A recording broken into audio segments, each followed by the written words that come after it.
విజయవాడ జనసేన కార్యాలయంలో ముఖ్య నాయకులతో ఆ పార్టీ అధినేత పవన్ కళ్యాణ్ భేటీ అయ్యారు. ఎన్నికల షెడ్యూల్ విడుదలైన నేపథ్యంలో అత్యవసర సమావేశం నిర్వహిస్తున్నారు. ఎంపీ ఎమ్మెల్యే అభ్యర్థుల ఎంపికపై స్క్రీనింగ్ కమిటీ ప్రతినిధులతో చర్చలు జరుపుతున్నారు. జనసేన తరపున పోటీ చేసేందుకు స్క్రీనింగ్ కమిటీకి 1200 మంది దరఖాస్తు చేసుకున్నారు. ఇప్పటికే స్క్రీనింగ్ కమిటీ అభ్యర్థుల ఎంపిక కసరత్తు చేసింది. దానికి సంబంధించిన వివరాలను అధినేతకు వివరిస్తున్నారు. మరోవైపు వామపక్షాలతో పొత్తు, వారికి కేటాయించాల్సిన సీట్లపైన జనసేన అధినేత నిర్ణయం తీసుకునే అవకాశం ఉంది.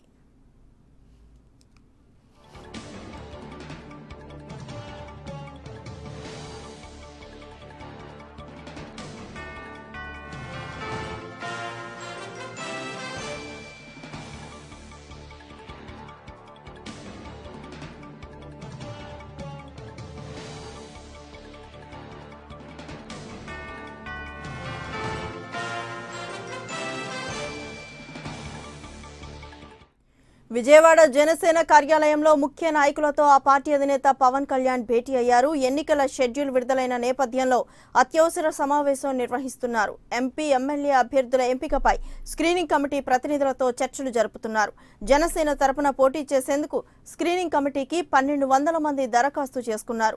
ఇప్పటికే స్క్రీనింగ్ కమిటీ అభ్యర్థుల ఎంపిక కసరత్తు చేసింది. దానికి సంబంధించిన వివరాలను అధినేతకు వివరిస్తున్నారు. మరోవైపు వామపక్షాలతో పొత్తు, వారికి కేటాయించాల్సిన సీట్లపైన జనసేన అధినేత నిర్ణయం తీసుకునే అవకాశం ఉంది.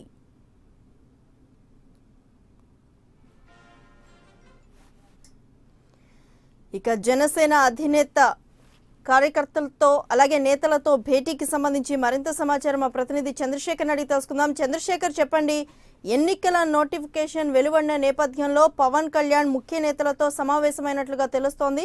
మొత్తం మీద ఈ భేటీలో ఏ నిర్ణయాలు తీసుకునే అవకాశం కనిపిస్తుంది? ముఖ్యంగా ఏదైతే ఎన్నికల నోటిఫికేషన్ విడుదలైన దగ్గర నుంచి కూడా అన్ని పార్టీల అధినాయకులు కూడా అభ్యర్థుల ఎంపికపై కసరత్తు మొదలు పెట్టడం జరిగింది. అయితే అందులో భాగంగానే పవన్ కళ్యాణ్ కూడా ఇప్పటికే అభ్యర్థుల దగ్గర నుంచి బయోడేటాలు సేకరించడం జరిగింది. ఆ బయోడేటాల పరిశీలన కూడా కసరత్తు పూర్తి చేసే పనులు నిమగ్నమైనారు. అయితే ఏదైతే స్క్రూటినీ జరిగినటువంటి బయోడేటాలు ఏవైతే ఉన్నాయో వాటన్నింటినీ కూడా పవన్ కళ్యాణ్ ముందుంచే ప్రయత్నం చేస్తున్నారు. దాదాపుగా ఒక్కో నియోజకవర్గం నుంచి 3-4 అంటే మొత్తం మీద ఓవరాల్ గా 1200 అప్లికేషన్స్ వచ్చాయి. కానీ స్క్రూటినీ జరిగిన తర్వాత నియోజకవర్గానికి 4-5 అప్లికేషన్లు పవన్ కళ్యాణ్ ఇవ్వడం జరిగింది. అందులో నుంచి ఒక్కొక్క అభ్యర్థిని పవన్ కళ్యాణ్ సెలెక్ట్ చేసే పనిలో ఉన్నారు. అయితే నియోజకవర్గాల వారీగా ఇప్పటికే ముమ్మిడివరం కానీ అట్లాగే తెనాలి కానీ ఇట్లా కొన్ని చోట్ల కొన్ని మెయిన్ అభ్యర్థుల్ని ఫస్ట్ లిస్ట్ గా ఒక 20 మంది అభ్యర్థుల వరకు పవన్ కళ్యాణ్ ప్రకటించే అవకాశం ఉంది. దాదాపుగా సాయంత్రం అయ్యేసరికి ఒక 50 మంది అభ్యర్థుల్ని పవన్ కళ్యాణ్ ప్రకటిస్తారు. అట్లాగే మొన్న మధ్యనే వామపక్ష నేతలు కూడా సిపిఐకి సంబంధించి రామకృష్ణ, సిపిఎం నేత మధు కూడా వచ్చి కలిసి వెళ్ళడం జరిగింది. 4-5 రోజుల్లో పవన్ కళ్యాణ్ భేటీ అవుతామని చెప్పేసి చెప్పడం జరిగింది. అందులో భాగంగానే ఈ రోజు మీటింగ్ లో ముఖ్య నేతలతో జరుగుతున్న సమావేశంలో వామపక్షాలకి కేటాయించేటువంటి సీట్ల విషయం కూడా ఒక కొలికి వచ్చేటువంటి అవకాశం ఉంది. ఎందుకంటే ఒక నెల రోజులు కూడా టైం సరిపోలేదు.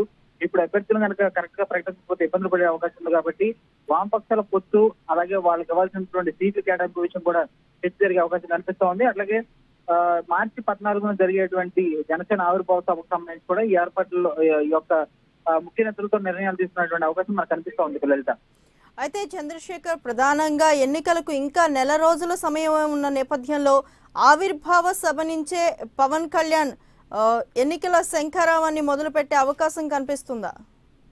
ఖచ్చితంగా లలిత, ఎందుకంటే ఇప్పుడు ఆవిర్భావ సభ వచ్చేసరికి 14వ తారీఖు జరగబోతుంది. ఇప్పుడు ఇవాళ 11 కాబట్టి ఈ 2 రోజుల్లో అభ్యర్థుల ఎంపిక అనేది పూర్తి చేసి పూర్తిగా 175 నియోజకవర్గాలకు సంబంధించి అంటే వామపక్షాల పొత్తులు ఉన్నటువంటి సీట్లు మినహా మిగతా సీట్లన్నింటి కూడా జనసేన ప్రకటించి వామపక్షాల సీట్లతో కూడా మొత్తం కలిపి 175 నియోజకవర్గాల సీట్లు ప్రకటించినట్లయితే 2 రోజుల్లో పూర్తి చేసి 14వ తారీఖున జరిగేటువంటి ఆవిర్భావ సభ నుంచి ఆ యొక్క అభ్యర్థుల్ని స్టేజ్ మీదకి తీసుకురావడం కానీ అంటే ఆ నియోజకవర్గానికి సంబంధించిన అభ్యర్థుల్ని పైకి పిలిచి మాట్లాడడం, అలాగే మిగతా చోట్ల కూడా 2-3 అంటే జిల్లాకి ఒక్కొక్క 2-3 బహిరంగ సభలు ఏర్పాటు చేసేటువంటి దిశగా కూడా పవన్ కళ్యాణ్ అడుగులు వేస్తున్నారు.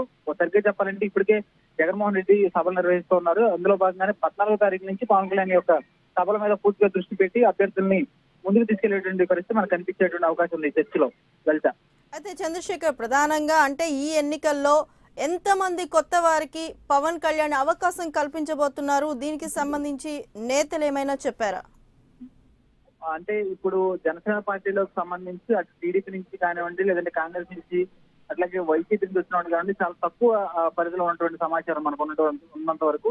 ఎందుకంటే అందరూ కూడా కొత్త వారు ఎక్కువ మంది, అంటే 175 నియోజకవర్గాలకు సంబంధించి మనకు తెలిసినటువంటి పేర్లు కేవలం ఒక 25 మాత్రమే ఉన్నాయి. మిగతా 150, 140కి సంబంధించినటువంటి అభ్యర్థి అంతా కూడా కొత్త వారు. అయితే వీళ్ళలో ఎక్కువ మంది యువకులకి అట్లాగే కాస్త హైయర్ అఫీషియల్స్ అంటే హైయర్ ఎడ్యుకేషన్ లో ఉన్నటువంటి ఎవరైతే చదువుకున్న వాళ్ళు ఉన్నారో వాళ్ళకి, అలాగే పవన్ కళ్యాణ్ ముందు నుంచి హామీ ఇచ్చినట్టు 33% రిజర్వేషన్లు మహిళలకు ఇస్తామని చెప్పేసి, చట్టసభలో అవకాశం ఇస్తామని చెప్పేసి పవన్ కళ్యాణ్ చెప్పడం జరిగింది. అందులో భాగంగానే ఈ 33% మహిళలకు కూడా రిజర్వేషన్ ఇచ్చేటువంటి అవకాశం, అంటే 33% మహిళలకు కూడా చట్టసభల్లో అవకాశం కల్పిస్తామని చెప్పిన నేపథ్యంలో వాళ్ళకు కూడా టికెట్ కేటాయించే అవకాశం ఉంది. మొత్తం మీద ఎక్కువగా ఈసారి జనసేన తరఫున కొత్త అభ్యర్థులు రంగంలో దిగే అవకాశం ఉంది. వీరిలో యువకులు, మహిళలు ఎక్కువగా ఉండే ఛాన్స్ మనకు కనిపిస్తా ఉంది లలిత.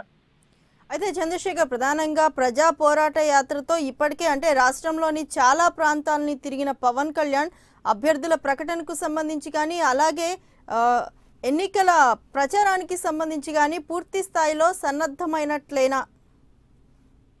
అంటే 13 జిల్లాలకు సంబంధించి కేవలం జనసేన అధినేత పవన్ కళ్యాణ్ ప్రజా పోరాట యాత్ర ద్వారా కేవలం 12 జిల్లాలు మాత్రమే తిరిగారు. అంటే అటు గుంటూరు నుంచి మొదలు పెట్టుకుని రాయలసీమ వరకు మొత్తం 12 జిల్లాలు తిరిగారు. కృష్ణా జిల్లా మాత్రం మిగిలిపోయింది. అంటే కృష్ణా జిల్లాలో ఎలాగో పార్టీ ఆఫీస్ ఉంది, ఎప్పటికప్పుడు పవన్ కళ్యాణ్ ఇక్కడే పార్టీ ఆఫీస్ ఉంటున్నారు కాబట్టి కృష్ణా జిల్లాలో కేవలం ఒక 2-3 సభలు మాత్రమే, అంటే ప్రజా పోరాట యాత్ర లేదు.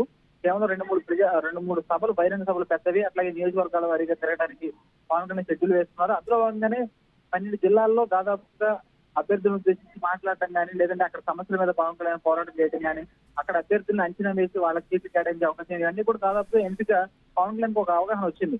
అంటే కేవలం కృష్ణా జిల్లా ఒక్కటే మిగిలింది. అక్కడ దానికి సంబంధించి తుది లిస్ట్, అంటే జగ్గైపేట, నందిగామ, మైలవరం ఇలాంటి ఏరియాల్లో అక్కడ జనసేనకు అభ్యర్థులు మిగతా ఏరియాల్లో ఉన్నటువంటి నియోజకవర్గాల అభ్యర్థుల ఆ యొక్క సెంటర్లను బట్టి అక్కడ మెయిన్ గా మచిలీపట్నం కానీ, అట్లాగే నూజివీడి కానీ, అలాగే అవినిగడ్డ కానీ, ఇలాంటి చోట్ల 2-3 బహిరంగ సభలు ఏర్పాటు చేసి పవన్ కళ్యాణ్ కృష్ణా జిల్లాతో ఆ యొక్క జనసేన ప్రజా పోరాట యాత్రని ముగించేసి ఇక పూర్తిగా ఎన్నికలు సిద్ధమయ్యేటువంటి పరిస్థితి మనకు కనిపిస్తా ఉంది. Right, thank you Chandrasekhar.